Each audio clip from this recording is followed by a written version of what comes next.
নমস্কার। অনেক দিন পর আবার কফি হাউসে এলাম। মনটা ভীষণ খারাপ, বাইরে প্রচণ্ড বৃষ্টি হচ্ছে, তাই কফি হাউসে এসে কিছুক্ষণ আড্ডা দেওয়ার পর একটা কবিতা লিখলাম। কবিতার নাম 18-র ধোঁয়া। আমার কবিতার খাতায় শুধু ধোঁয়া, 18-র যুবতী মেয়েদের ঠোঁটে ঝুলে থাকা সিগারেটের ধোঁয়া। আমার খাতা ঘিরে রেখেছে তারা, কিন্তু আমি যুদ্ধ চাই না।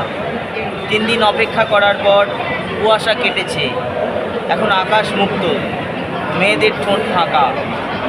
কবিতার খাতা উন্মুক্ত, প্রেম, যৌনতা, স্পর্শ, উত্তাপ এসে ভিড় করেছে। বসন্ত এসেছে শরীরে, তবুও আমার কুয়াশাময় একটা শীতের সকাল চাই।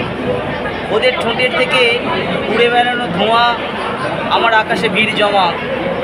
সকালবেলা সন্ধ্যা নামুক, সমস্ত হতাশা জমে উঠুক ঘন হয়ে, গর্জে উঠুক আমার খাতা 18-র যুবতীর ঠোঁটে ঝুলে থাকা সিগারেটের ধোঁয়ায়। গর্জে উঠুক আমার খাতা 18-র যুবতীর ঠোঁটে ঝুলে থাকা সিগারেটের ধোঁয়ায়। ধন্যবাদ।